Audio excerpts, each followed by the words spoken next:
Je vous rappelle, donc aujourd'hui, c'est le webinaire de lancement d'une série, de la série, et que c'est donc un thème, une introduction, et qui va nous permettre de balayer les enjeux de la digitalisation pour la papeterie. On va laisser la parole dans un premier temps à Stéphane Marquery, qui est le président de l'ATIP, qui va vous faire une restitution de l'ensemble des travaux menés par la TIP depuis juin 2019. Et ensuite, Stéphane Crépet, qui est le président du comité digital du CIMOP, vous expliquera comment les membres du comité digital font un accompagnement des industriels dans leur processus de digitalisation, notamment grâce à l'organisation de webinaires et de sessions d'information à destination des industriels. Voilà. Donc, je vous remercie à tous. Je vous souhaite un excellent webinaire et j'ai le plaisir de passer la parole à Stéphane Marquery. Voilà. Bonjour à tous. Donc, je ne vous connais pas tous. Beaucoup viennent du CIMOP. Pas mal viennent aussi de la TIP. Je suis vraiment très heureux nous sommes très heureux avec mes collègues de la TIP de pouvoir organiser cette série de webinaires. Et j'espère que ce sera un succès, mais le succès dépend aussi de vous et de votre collaboration, de votre intérêt. Donc, on va essayer de solliciter votre intérêt et de voir si on peut aller de l'avant tous ensemble. Je vais faire une petite introduction. Mais vous connaissez tous maintenant la notion d'usine 4.0, du cyber-usine. Prochain slide, s'il vous plaît. Vous connaissez, la plupart d'entre vous connaissent déjà la notion de usine 4.0 ou cyber-usine ou usine du futur, c'est à peu près la même chose. Donc, je les rappelle là, c'est une production plus efficace, une meilleure traçabilité des machines, je dirais, plus intelligentes et plus autonomes, une scénarisation du cycle de production et une optimisation de l'efficacité énergétique, aussi une amélioration de la sécurité et de la santé du travail et des conditions de travail aussi des collaborateurs, et tout ça au service essentiellement d'une valorisation de l'humain en lui assignant plutôt des tâches à valeur ajoutée plutôt que des tâches que les machines peuvent faire à leur place. C'est ça quand même l'objectif majeur de la cyber-usine. Les enjeux de l'usine du futur, vous les connaissez pour la plupart d'entre vous, et il y a des enjeux d'organisation, des enjeux environnementaux et d'efficacité énergétique, des enjeux sociétaux aussi, beaucoup. L'évolution des marchés dans un contexte de mondialisation sera impactée aussi et impactera l'avenir, l'usine du futur. Et puis évidemment, l'outil pour ça, c'est l'évolution technologique. Alors, on a réfléchi quel pourrait être, quel sera le rôle qu'est-ce qu'on voudrait que soit le rôle de la TIP dans cette dynamique-là. D'abord, on a commencé, donc peut-être certains d'entre vous ont assisté déjà à la première journée technique dédiée à l'industrie du futur. On a un programme sur 4 ans qu'on a décidé donc pour justement passer à travers les 4 grands axes de 4 grandes notions de l'industrie du futur, la technologie bien entendu avant tout, avant tout en tant qu'outil essentiellement, qu'on a abordé en juin 2019 chez SKF qui nous avait reçus pour l'occasion, donc certains peut-être avaient assisté. On va revenir dans les slides suivants un petit peu sur le débriefing de cette première journée. On avait l'intention, le projet d'organiser une journée sur l'énergie cette année, en juin 2020, c'était à Saclay. Ça aurait dû être à Saclay avec EDF.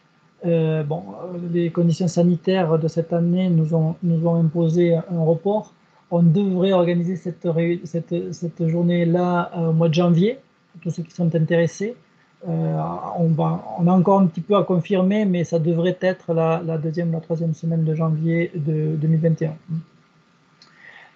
On voudrait poursuivre par une journée technique dédiée à l'environnement. Toujours pareil, hein, dans l'optique usine, qu'est-ce que va apporter l'usine 4.0 ou la cyber-usine dans l'impact environnement ou dans l'amélioration de l'impact environnemental. Et puis, la dernière dimension, et non la moindre, c'est la dimension sociétale qu'on discutera, si tout va bien, en 2022 sur une journée technique aussi. Deuxième grande notion ou grand moyen qu'a la TIP pour aller de l'avant sur ces sujets-là, c'est nos congrès annuels, historiquement annuels, qui seront probablement à partir de maintenant plutôt biannuels. Et donc le prochain rendez-vous est prévu en novembre 2021 et sera grandement organisé autour de ces notions-là de nouvelles technologies et usines du futur. Et puis voilà, et puis in fine, et on est là aujourd'hui pour ça, on a organisé en collaboration avec le CIMOP, bien entendu, on vient de le dire, un programme webinaire. Et puis justement, pourquoi un programme webinaire? Parce qu'on pense que justement, c'est une réponse où le webinaire, le concept du webinaire est complètement en adéquation avec l'usine 4.0. Le webinaire, c'est des nouvelles technologies. Le webinaire, c'est une optimisation de l'organisation du temps de travail. Le webinaire, c'est aussi un peu sociétal parce que la participation en webinaire devient presque une initiative personnelle.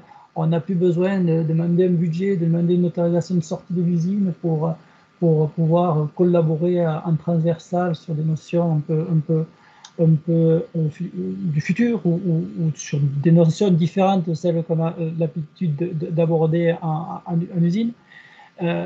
Donc, c'est vraiment, on pense que c'est vraiment une réponse dans la droite ligne de l'usine du futur, le concept du webinaire. Donc, ça, on pense qu'il y a une adéquation très bonne. Donc, on lance aujourd'hui, c'est la première réunion d'introduction, comme on disait. Donc, on vient d'en parler aussi. On a déjà prévu 8 rendez-vous sur des sujets différents. C'est un pré-planning. Ce planning peut bouger, peut changer au gré des discussions qu'on aurait, au gré des centres d'intérêt que vous pourriez avoir. Donc, non seulement c'est pas inscrit dans le marbre, mais c'est aussi pas une fin en soi. Donc, ces webinaires ont pour objectif de perdurer, d'aller au-delà des 8 sessions qu'on a prévues. Donc, c'est avec vous qu'on construira tout ça. Et en fonction de vos demandes, de vos aspirations, de vos besoins. Donc, là, le mois prochain, enfin non, la semaine prochaine, presque, dans 15 jours, la première vraie conférence, vraie session technique portera sur la maintenance prédictive et l'intelligence artificielle. Donc, avec AQM qui fera des présentations et d'autres experts. La session du mois d'octobre portera sur les outils d'assistance à distance et de réalité augmentée. Vous verrez tout à l'heure, je parlerai d'un retour d'expérience de Rayonir, ma société. On essaie déjà de développer des applications de réalité augmentée. La session suivante, au mois de décembre, portera sur la maintenance préventive et l'intelligence artificielle au service de cette maintenance préventive. Next slide. La suivante, au mois de janvier en 2021, ça sera sur le sujet de l'éco-efficacité. En février, on parlera de l'optimisation des procédés. Le CTP participera, nous aidera un petit peu à développer aussi la notion de jumeaux numériques et de simulation. Et puis la dernière prévue au mois de mars, c'est la formation à distance, une dimension aussi importante, la cyberformation. Alors voilà, donc comme je disais tout à l'heure, on a fait une première journée sur le thème de l'industrie du futur en juin 2019. Et puis on avait, en préambule de cette journée, fait un sondage auprès des participants pour savoir quelles étaient leurs aspirations avant d'arriver à cette journée-là. Et voilà un peu les idées forces qui étaient sorties de ce sondage. Les gens aspiraient à avoir une amélioration par les notions via l'industrie du futur, une amélioration de l'automatisation de la maintenance préventive. Ils voulaient aussi découvrir les technologies 4.0, connaître les différentes solutions disponibles, le périmètre de travail des outils, échanger sur la mise en place et le ROI des MES, des systèmes de contrôle et de reporting des données de procédés. Ils voulaient savoir que peuvent apporter les solutions de l'industrie 4.0 sur le digital et à la fonction maintenance et fiabilité, pardon. Et puis, la plupart d'entre nous avions des aspirations d'apprentissage de ce concept et de la compétitivité digitale. Ça, c'était un petit peu les aspirations en amont de la journée technique. En conclusion de la journée technique, on a fait des groupes de travail, de discussion, des présentations techniques, mais aussi des groupes de travail. Et puis, on a essayé de partager quelles étaient, à partir de cette journée-là, les attentes des industriels papetiers. Dans les attentes qu'on a compris, c'était des attentes de partage et de retour d'expérience, d'abord. Forcément, on est tous un peu, on navigue à vue un petit peu dans ce domaine-là. Et puis, si quelqu'un a une initiative ou un success story ou une belle expérience, forcément, l'aspiration de chacun, c'est de partager pour avoir un petit peu de visibilité. Donc, expérimentation réalisée sur les sites adhérents à la démarche 4.0, partage de résultats, diagnostic des sites de production papetière et cartonnière. Et puis, aussi, l'aspiration, c'est un partage de vision. La veille sur les outils, les expériences au niveau international, donc nouvelles technologies, nouveaux concepts, l'établissement de feuilles de route vers une organisation en mode 4.0, conduisant à plus de flexibilité, de souplesse et d'adaptabilité et d'autonomie. Voilà un peu en substance ce qu'on avait pu conclure de nos aspirations à ce moment-là. Quelques exemples cités à ce moment-là, c'était par exemple la mise en place de la mobilité 4.0 en fonction des techniques adossées aux outils de GMAO, la mise en œuvre de la traçabilité 4.0 des équipements réparables, important, c'est des sujets très pragmatiques, des attentes très pragmatiques. Le monitoring des équipements tournants, la mise en œuvre de la réalité augmentée, on y revient, la digitalisation, la dématérialisation des documents techniques et des modes opératoires et des dossiers de formation. Tout ça, ce sont des exemples d'aspiration, de besoins de l'ensemble des adhérents de la TIC. Voilà ce que je peux dire. Donc, pour la situation de l'initiative Usine du futur à la TIP et maintenant en collaboration avec le CIMO. Voilà où est-ce qu'on en est. Donc,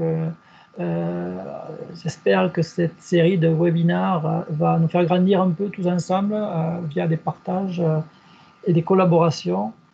Et en termes de partage, je voudrais vous présenter notre première expérience dans ce domaine-là qu'on a initié dans notre groupe, donc le groupe RIAM, Rayonier Advanced Materials, est un groupe américain. Donc, qui a l'usine de Tartas, de pâte à papier de Tartas dans le sud de la France, sud-ouest de la France, appartient à ce groupe depuis 3 ans. On était un groupe canadien, on s'est fait racheter en 2018. Et à ce moment-là, on s'est tous rendu compte, quand on n'a pas... next slide. On s'est tous rendu compte qu'on avait tous un peu les mêmes problématiques dans nos usines, un peu vétustes et historiques. On avait des systèmes de contrôle obsolètes et à renouveler. Et c'était pas qu'un peu, parce qu'on parle de 150 000, on parlait de 150 000 entrées-sorties. 70% des DCS, 30% c'était des automates. Une estimation de coût, on a collecté toutes les informations au travers de toutes les usines de la compagnie. On parlait de 50 à 90 millions de dollars de coûts de migration. Un seul site était parfaitement intégré et tous les autres étaient multi-PLC, multi-DCS, sans aucune cohérence. De 2 à 4 plateformes différentes par site de DCS, autant de PLC, nécessité de maintenir de multiples communications et particulièrement hardware pour communiquer entre les systèmes. Donc, des choses pas dignes de l'usine 4.0, définitivement. Et donc, on s'est dit, slide suivant, s'il vous plaît. On s'est dit, qu'est-ce qu'on peut faire? Donc, on a fait le choix de tenter d'aller vers une plateforme unique pour toute la compagnie. On a eu l'ambition de développer la centralisation du contrôle de commande dans toutes les usines. Et pour ça, on a mis en œuvre une équipe transversale, multisite, une équipe projet qui a développé les besoins d'abord, définir les besoins, puis développer un appel d'offres auprès de tous les grands faiseurs de ces systèmes-là pour un appel d'offres global de compagnie. L'idée, c'était encore une fois d'avoir des plateformes l'idée ultime, c'était d'avoir une plateforme unique, d'apporter surtout d'apporter de la valeur ajoutée à ce que nous avions au préalable imaginé comme étant une simple migration. On parlait de 50 à 90 millions de dollars juste pour refaire l'identique, mais plus neuf, quoi. Donc, on a évalué qu'on n'était pas vraiment très ambitieux. Donc, on a dit il faut que ce projet-là nous apporte de la valeur ajoutée. Et puis, forcément, réduire les coûts. Donc, slide suivant, les décisions qui ont été prises à la suite de pas mal d'énergie dépensée, de pas mal de discussions avec les fournisseurs, on n'a pas pu décider d'avoir une seule plateforme unique pour l'ensemble de la compagnie internationale, mais on a défini deux plateformes. Une pour les Nord-Américains. Toutes les usines nord-américaines seront tôt ou tard sur une plateforme Emerson. Et puis toutes les usines européennes, qui ne sont que l'usine de Tartas pour l'instant, seront sur une plateforme Valmet. Et donc, à l'issue de cette initiative, de ce travail, le groupe de travail a développé a validé, a contractualisé deux contrats cadres d'engagement avec les deux partenaires, donc Emerson et Valmet, avec un certain nombre de choses déjà prédéfinies, structure de prix, valeur ajoutée que pouvaient apporter tous les projets de migration, les services, les garanties, les évolutions de coûts. La plupart, on a essayé de fixer déjà des lignes directrices sur la plupart de ces notions-là. Et donc, dans ce cas, après ça, comment nous, à Tartas, on a décliné ce contrat cadre qu'on avait préalablement validé avec Valmet? C'est via 15 mois de négociation à peu près, hein, un an et demi, presque un an et demi. On a signé un vrai bon long terme contrat de partenariat avec Valmet pour la migration et l'optimisation de l'ensemble du contrôle commande de l'usine. On n'aura plus qu'une seule plateforme à l'échéance de 4 ou 5 ans normalement, alors qu'aujourd'hui on en a 4. Donc 15 000 entrées-sorties à migrer, 3 phases de migration en 5 ans. La première phase qui va être complétée en avril 2021 pour 6 000 entrées-sorties. Donc ce contrat définit le coût fixe négocié avec forcément normalement, si on respecte le planning, le coût est fixe. Si on déplace le planning, si au lieu de faire un plan à 3 ans, à 5 ans, on fait un plan à 7 ans, il y a des prévisions d'augmentation via les comment on appelle ça, les augmentations de prix, l'INSEE. Des services inclus dans les projets, les pièces de rechange, le support 7 jours sur 7, 24 heures. On a inclus l'intégration de systèmes d'optimisation. On a inclus la mise en œuvre de nouvelles technologies. Donc, on a effectivement contracté un contrat de support intégrant l'outil de réalité augmentée. On a la mission de migrer l'ensemble des outils de reporting sur cette même plateforme. Et on va développer des outils d'aide à l'amélioration et à la fiabilité d'usine, des outils de prédiction de dérives d'appareils, des prédictions d'usure de matériel qui sont proposés par Valmet à intégrer dans les systèmes de contrôle commande. C'est des outils qui sont prometteurs. Voilà, et puis l'objectif, in fine, d'avoir une seule plateforme, c'est d'avoir qu'une seule salle de contrôle unique pour l'ensemble de l'usine. Voilà notre retour d'expérience, qui est juste un début. Il y a tout à faire maintenant, mais c'est quand même, on est assez fiers d'avoir pu conclure ce type de projet ambitieux avec un fournisseur, avec une vision d'amélioration technologique à moyen terme. Je crois que c'est tout. Non, juste pour rappeler les défis technologiques de ce projet-là, allez-y, slide suivant. Donc, on a intégré la plupart, beaucoup des notions de nouvelles technologies, l'intelligence artificielle, l'aide au diagnostic, j'en parlais tout à l'heure, les cartes de contrôle automatisées qui vont donner des tendances et générer des alarmes intelligentes pour les opérateurs, une salle de contrôle unique, je répète encore, réalité augmentée, des contrôles de procédés par exception. Hein. Donc on a tous des systèmes qui génèrent des centaines et des milliers d'alarmes qui ne sont pas toujours très cohérentes. L'idée dans notre projet, c'est de traiter le process par exception, non pas par alarme. Voilà, donc si vous... Je crois que j'ai fini pour ma part. On peut passer à une session de questions ou on posera les questions plus tard. Comment on fait? Oui, voilà. Je proposais qu'on puisse, s'il y a des questions qui se génèrent, n'hésitez pas à utiliser le fil de chat en utilisant, voilà, la petite zone vous avez une petite zone pour poser des questions. Et puis, je propose qu'on les traite toutes à la fin, dans les 20 minutes qui restent, dans un temps de dialogue, d'échange et de questions-réponses, si ça convient à tout le monde. Et auquel cas, j'invite donc Stéphane Crépet à réactiver son micro et sa caméra. Merci Stéphane. Et donc, je te laisse la parole.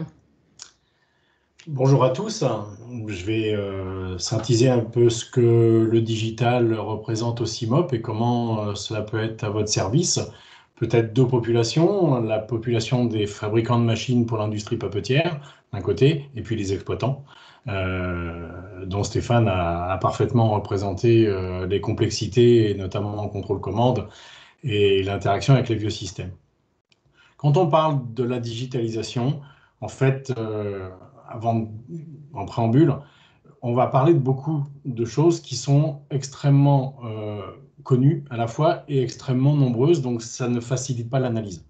Donc, si on veut regarder une digitalisation d'entreprise, quelle qu'elle soit, ça va commencer, pour la partie production, j'entends, hein, on ne va pas parler des mails et autres choses comme ça, de pouvoir déjà enregistrer une commande dans un outil qui va bien.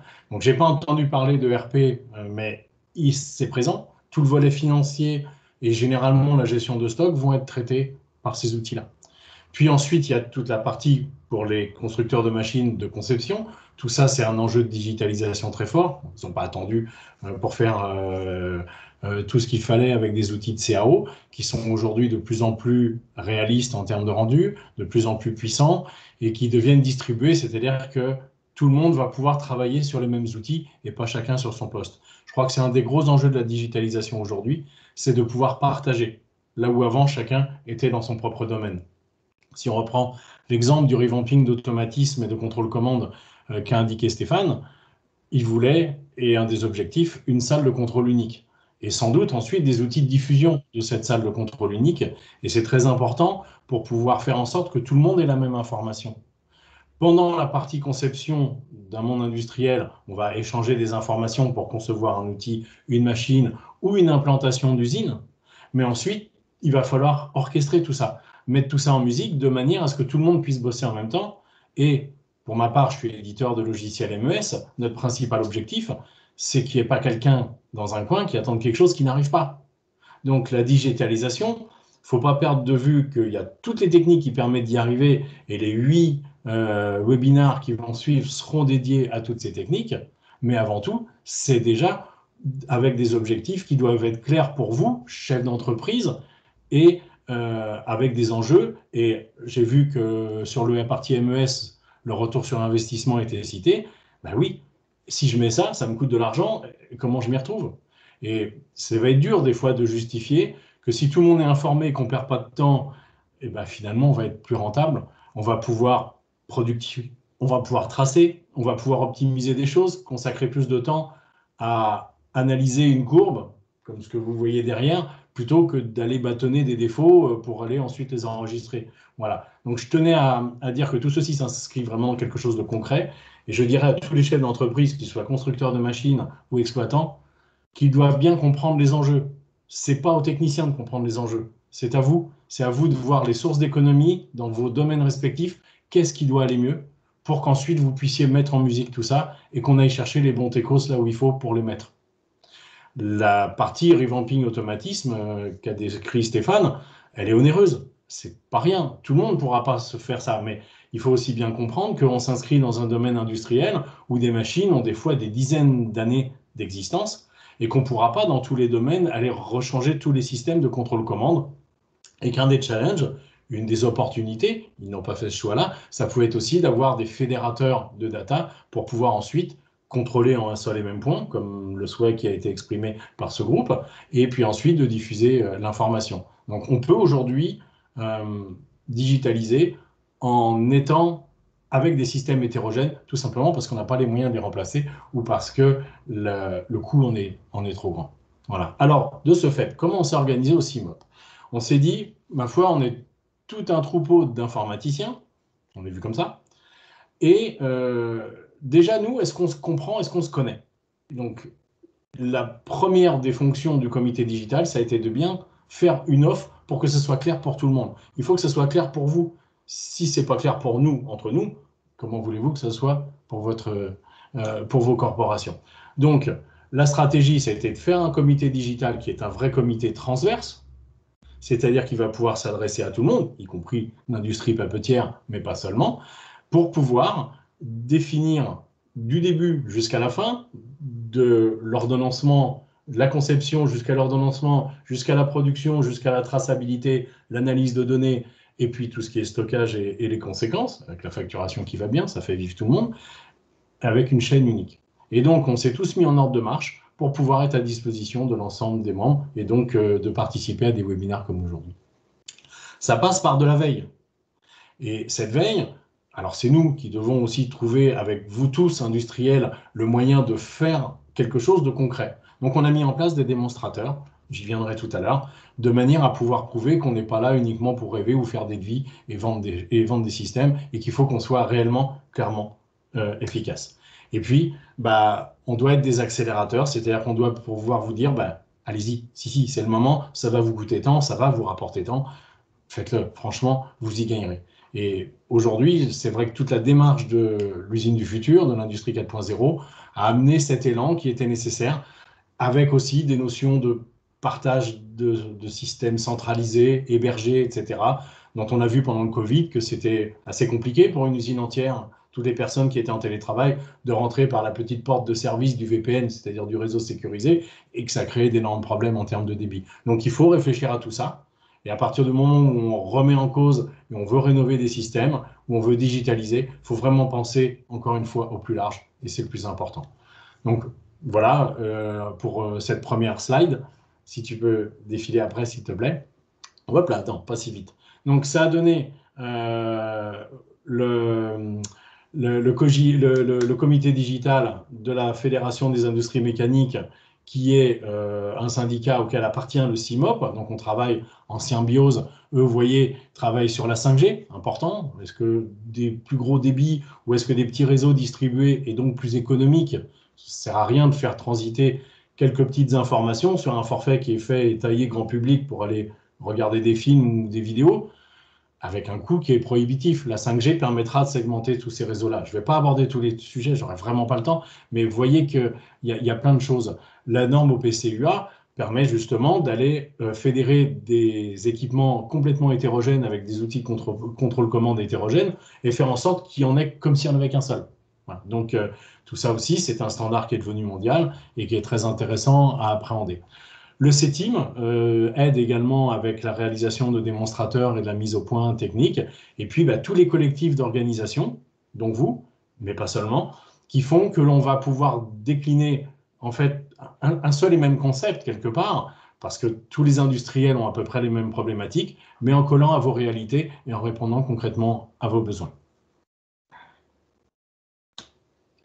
Donc, voilà, soit le camembert, soit la paille, suivant la nationalité. Vous voyez que 26% de logiciels de gestion de production, dans lequel on va mettre la partie MES, les logiciels de fabrication, toute la partie CFAO, c'est-à-dire la consignation des machines. Voilà un grand volet de la digitalisation qui a souvent été faite, c'est-à-dire comment je vais pouvoir, la gamme, la recette, les opérations, les étapes, tous ces noms différents, comment je vais les conférer à ma machine pour qu'elle puisse faire le boulot exactement avec ce qu'on doit faire par rapport à l'édition du papier ou du rouleau que je dois réaliser.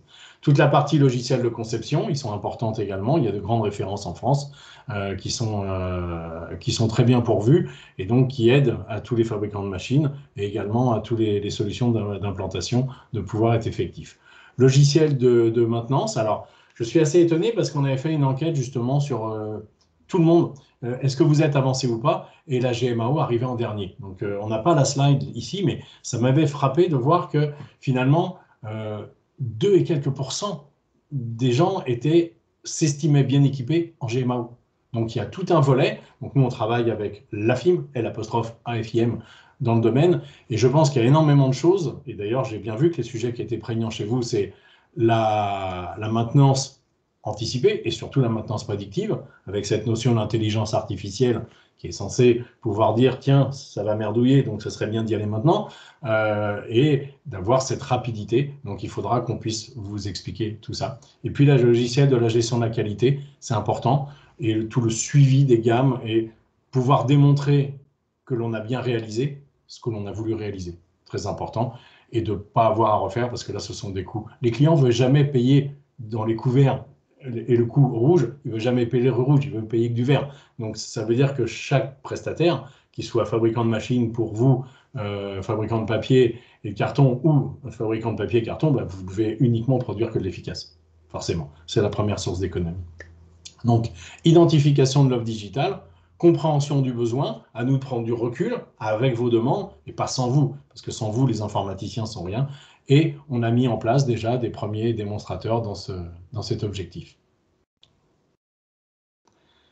Donc, on a fait un lancement aussi d'enquête de maturité digitale. Donc, 250 membres du CIMOP avec des directions et des bureaux techniques. Et donc, tout le monde a joué le jeu. On a dit, tiens, on va mettre la même enquête et on va demander pour chaque acteur.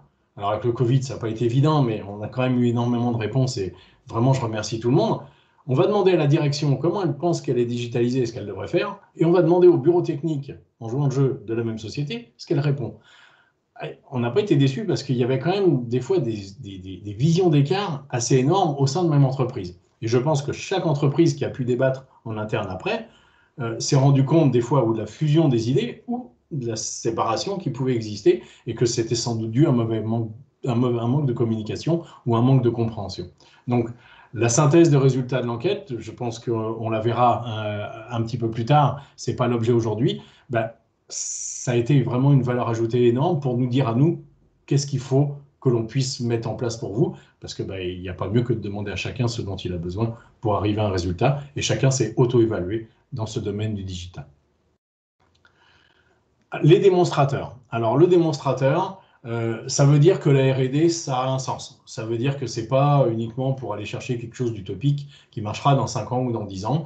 Et donc, on a mis des règles pour faire ces démonstrateurs. Et j'espère qu'on pourra réaliser un ou plusieurs démonstrateurs dans le domaine de la papeterie, si possible avec constructeurs de machines papier, et puis fabricants derrière, de manière à pouvoir démontrer à toute la corporation qu'avec des investissements entre 5 et 10 jours par entreprise qui participe, je dis bien 5 à 10 jours, pas 5 à 10 mois, on puisse faire quelque chose de concret qui mette en musique quelque chose qu'on imagine ou inaccessible ou cher. Et on a pu, nous, avec Dassault, Magic System, sur la base des demandes d'un fabricant de machines, faire tout un ensemble qui permettait d'aller de l'ERP jusqu'à la machine, remonter les résultats de la machine en passant par un MES et remonter à l'ERP avec chacun sa vision, la vision financière en haut, l'accusé de réception de commande, livraison, stock disponible, la vision intermédiaire, toute technique, donc celle-là pas financière, avec le TRS, la traça, la qualification des arrêts,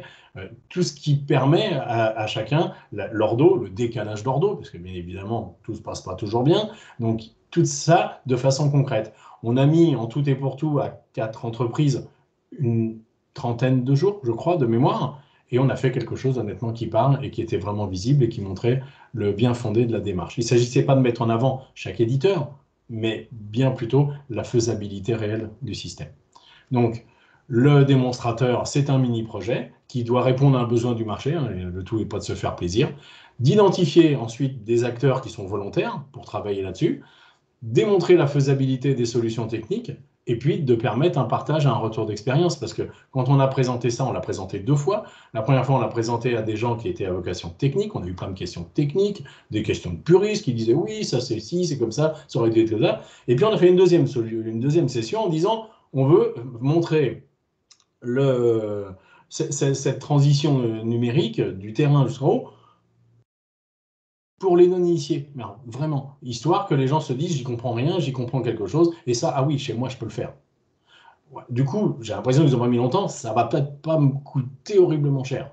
Donc tout ceci, c'est important, et puis il y a des gens qui avaient déjà bien évidemment fait ce type d'expérience, et ça a créé plein de débats. Et finalement, qu'est-ce que vous voulez que de mieux que de partager des vraies expériences et des vrais débats, tout comme Stéphane tout à l'heure nous a expliqué tout son principe de revamping de système de contrôle-commande et les avantages que ça pouvait avoir. Donc, soit on fait du retour d'expérience de grosses installations, soit on monte des petits démonstrateurs, encore une fois, en quelques jours chacun. Ça veut dire que chacun doit maîtriser sa partie et qu'on met en musique tout le monde. Dans le sens du Covid, en fait, on ne s'est jamais rencontrés en faisant ce démonstrateur. On a tout fait à distance et on a fait une maquette dans le cloud. Voilà. Donc, le virtual commissioning, c'était la transmission complète et donc la réception d'une machine qui était non pas réalisée, elle était complètement conceptualisée, elle tournait, on la voyait, c'était un vrai jumeau numérique avec des postes d'usinage, 5 postes d'usinage, un robot à l'alimentation à l'entrée, le robot en sortie. Je la connais, cette installation, comme si j'avais travaillé sur une vraie. Pour l'instant, elle n'existe pas encore. C'est vraiment un jumeau numérique qui a permis pour le fabricant de machines de valider tout son système et de, finalement, réceptionner la partie, donc tout le commissioning, toute la partie fonctionnelle, avec de l'émission d'une demande d'OF par l'ERP jusqu'à la restitution. Voilà, c'est rangé là, tu peux le vendre maintenant. Avec tout. J'ai bien dit tout. Le planning, etc. Complet. Une vraie simulation. On n'a pas mis longtemps pour démontrer qu'avec ça, et tout le monde qui avait la même info, on pouvait tout tester en amont. Pas besoin d'aller couper de la matière pour se rendre compte qu'elle n'est pas faite. On a pu faire de l'ergonomie au poste. On a positionné le plus intelligemment possible le robot avec ce qu'on avait ici. On a réduit tous les temps d'arrêt de machine parce qu'on a fait tous les scénarios de réception du système. Et en plus, on a réduit les coûts de maintenance et on a formé les utilisateurs. C'est-à-dire que les gens qui ensuite vont voir la machine en réel et son système de contrôle-commande, c'est le même. Puisqu'en fait, le contrôle-commande automatisé de notre jumeau numérique, c'est celui de la machine réelle. C'est juste les capteurs et les actionneurs qui sont virtualisés. Tous les écrans, tout le reste, toute la mise en musique, ça a été identique. Donc vraiment, on a de l'interopérabilité.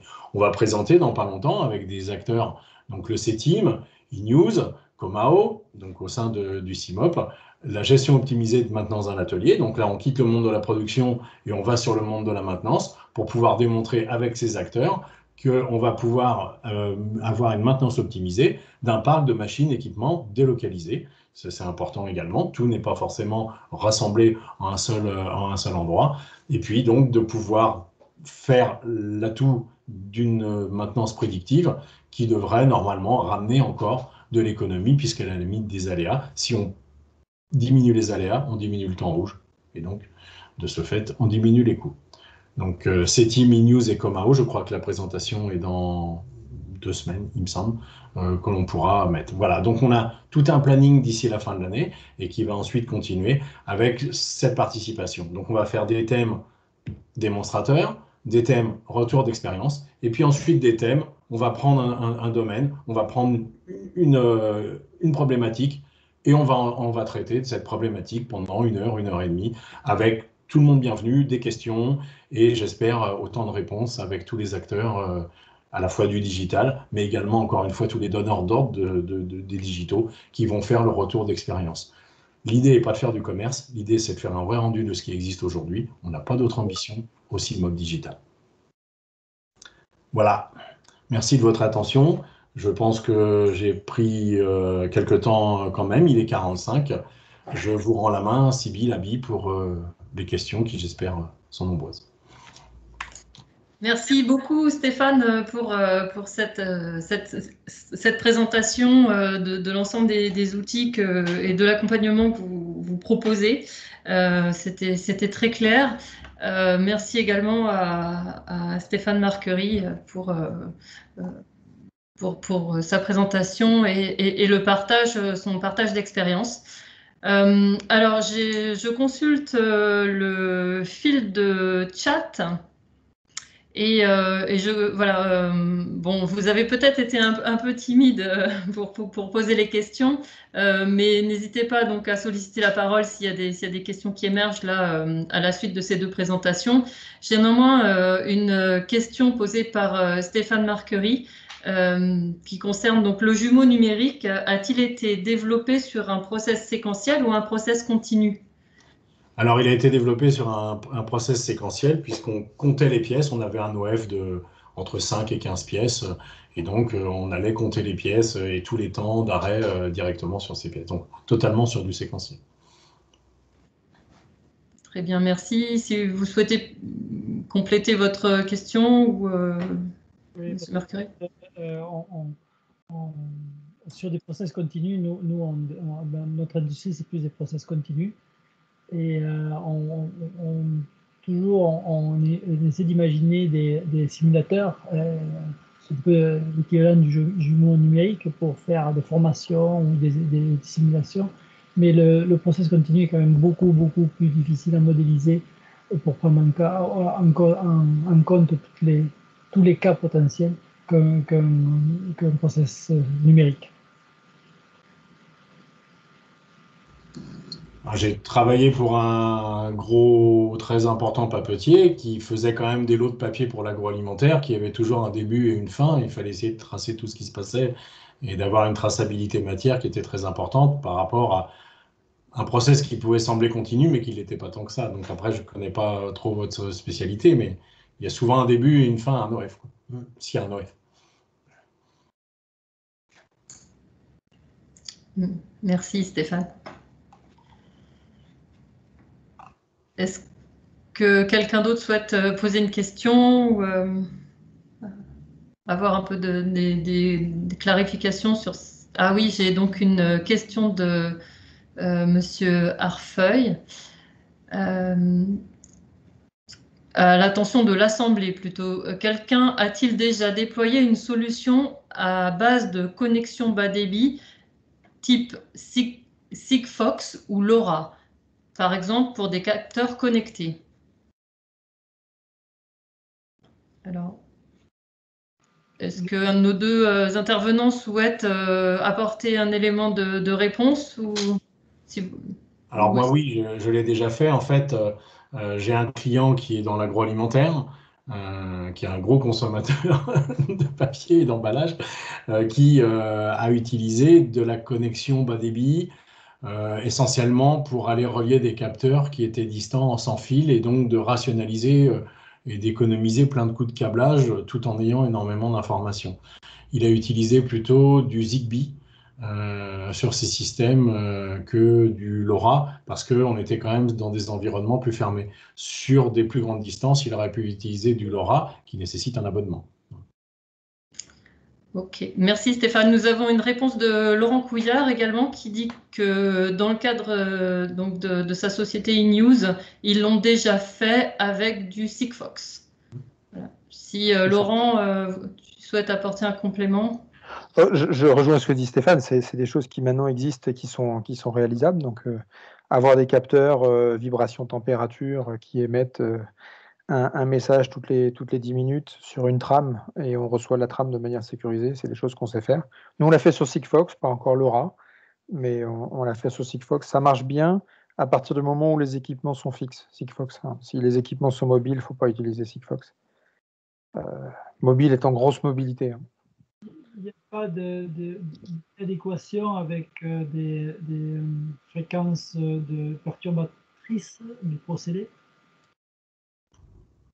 Ben, je suis assez étonné. Moi, j'ai travaillé dans des milieux avec Air Liquide, des milieux de soudage. Je me suis dit, tout ce qui est sans fil, ça ne va même pas marcher une seconde. Et en fait, on avait quasiment 98% de fiabilité de transmission, malgré des arcs de partout. Finalement, le signal passe quand même. Même s'il y a un peu de perte, c'est pas grave, il y a une trame à côté qui passe. Voilà, si je puis dire. Voilà, c'est le sujet dans la réception de la trame. Donc, on l'a fait aussi avec des boîtiers qui sont des boîtiers Teltonika, qui sont estoniens, avec des clés 3G, puisqu'il y a MGTech qui fait des tracteurs pousseurs. Ils les font au paiement à l'usage et ils ont connecté avec des cartes 3G. Donc, on récupère une douzaine de variables à travers ces cartes-là. Et on a été aussi assez surpris. Ça passe plutôt pas mal. Alors, de temps en temps, on perd un message, mais ce qu'on a robustifié, c'est le fait de remettre les messages dans l'ordre pour faire que le système soit compréhensible et que l'information soit la plus correcte possible. Parce que si on reçoit le message d'avant-après, ça pose des problèmes dans l'interprétation des données. Mais ça marche plutôt pas mal et je te rejoins, Stéphane. C'est des choses qui maintenant commencent à bien rentrer et les perturbations. S'il y a vraiment beaucoup d'éléments de perturbation, il y a des systèmes déportés d'antennes qui permettent de refaire aussi des choses. Donc, Et je vais donner un dernier exemple sur LoRa. Alors, c'est quelque chose, vous en avez tous chez vous dans toutes vos entreprises. C'est les chaussures de sécurité. On a travaillé avec Parade, qui est une filiale du groupe Eram, pour aller faire des chaussures de sécurité connectées. Et donc, ils ont utilisé du LoRa pour aller faire en sorte de pouvoir détecter, en fait, c'est une fonction mort. Ça veut dire que si quelqu'un est dans un endroit d'atelier complètement sombre, comme il y en a pas mal dans les grandes papeteries, en dessous, là où il y a le contrôle, et qu'il a un accident, la chaussure peut déclencher directement une alarme. Alors, la chaussure va être intelligente. Si on fait un saut d'1 mètre, la chaussure dit rien. Si on tombe d'une certaine manière, elle va déclencher. Parce qu'il y aura un mouvement latéral qui va être avec. Et donc, il a fallu faire en sorte qu'à peu près n'importe où, et dans l'ouest de la France où on a Airbus et les chantiers de l'Atlantique, il y a eu des expériences qui ont été faites au fond des paquebots en cours de construction pour savoir si ça passait bien. Étonnamment, ça passe vraiment très très bien. Et vous voyez, on peut faire énormément de choses avec les objets connectés. Merci à tous les deux pour votre expertise et votre retour d'expérience pour Monsieur Arfeuil, qui remercie d'ailleurs et qui dit que c'est très intéressant. Voilà. Écoutez, je ne vois pas de nouvelles questions qui s'annoncent, mais je pense qu'on a fait un bon tour d'horizon donc de la philosophie dans laquelle on aimerait que cette série de webinaires s'inscrive, notamment avec ces partages très constructifs voilà, qui viennent ensuite alimenter les échanges. Je ne sais pas si vous voulez qu'on laisse encore un peu de temps pour voir s'il y a des questions qui émergent ou est-ce qu'on peut conclure ce webinaire? Je voudrais juste redire quelque chose, c'est que on a besoin de toute l'expérience de la type pour pouvoir être pertinent dans votre métier. Parce que chaque métier, même si les problématiques standards sont à peu près communes, chaque métier a ses spécificités. Stéphane nous parlait tout à l'heure de la complexité du contrôle continu dans votre métier. On ne l'a peut-être pas appréhendé correctement. Il n'y a qu'ensemble que l'on pourra vraiment être pertinent et vous amener des solutions. Encore une fois, l'informaticien tout seul ne peut rien. Donc voilà, n'hésitez pas à nous questionner, à nous solliciter. C'est de l'apport mutuel, réellement. Merci. Stéphane, on a une question de Ludovic Turin qui demande donc est-ce que seront aussi abordés les différents fournisseurs de capteurs l'eau lors des webinaires, pardon. Alors, les différents fournisseurs, je ne sais pas. Les différents standards, oui. On n'est pas là pour faire la promo. Mais les différents standards seront bien évidemment mis en avant par des spécialistes comme Laurent qui vient d'intervenir ou autres. Je redis sur la question de manière plus générique. C'est exactement ça qu'on attend de vous, de tous les participants. C'est justement d'identifier les besoins. On entend que ça a l'air d'être un besoin. N'hésitez pas, nous à la TIP, avec Isabelle et Virginie, on va essayer d'organiser ça. N'hésitez pas à nous faire des retours de vos aspirations, parce qu'on adaptera les présentations et les supports qu'on peut amener à vos ambitions, à vos exigences, à vos demandes. N'hésitez pas de vous manifester auprès du CIMOP, mais aussi auprès de la TIP, parce que c'est notre volonté d'adapter aux besoins, de s'adapter aux besoins. Tous ensemble, on devrait y arriver. Très bien, merci à tous les deux. En effet, n'hésitez pas si vous sentez qu'il y a des questions qui vous viennent par la suite à les faire remonter par votre association. Voilà, on essaiera d'y répondre et de les traiter autant faire se peut. Avant de vous souhaiter une bonne fin de journée à tous, j'aimerais vous rappeler donc que la prochaine thématique que nous allons aborder dans le cadre de ces webinaires sera dédiée à la maintenance prédictive. Nous avons donc déjà une intervention de programmée qui traitera de comment les solutions 4.0 peuvent faciliter le passage à la maintenance prédictive. Ce sujet sera traité par Bertrand Wascat de la société ACOM. On a une autre intervention qui est en cours de validation et donc vous recevrez une mise à jour du programme dans les jours à venir. Voilà. N'hésitez pas si vous avez des questions et puis voilà, nous permettrons de vous réenvoyer les programmes au fur et à mesure qui seront mis à jour avec des nouvelles interventions et puis en fonction de vos besoins. Voilà. Je vous remercie à tous pour votre attention. Je remercie nos deux intervenants, Stéphane Marquery et Stéphane Crépet, pour la clarté de leur présentation. Et je vous souhaite à tous une excellente fin de journée en espérant vous revoir nombreux dans 15 jours, donc le 24 septembre, sur le même créneau horaire.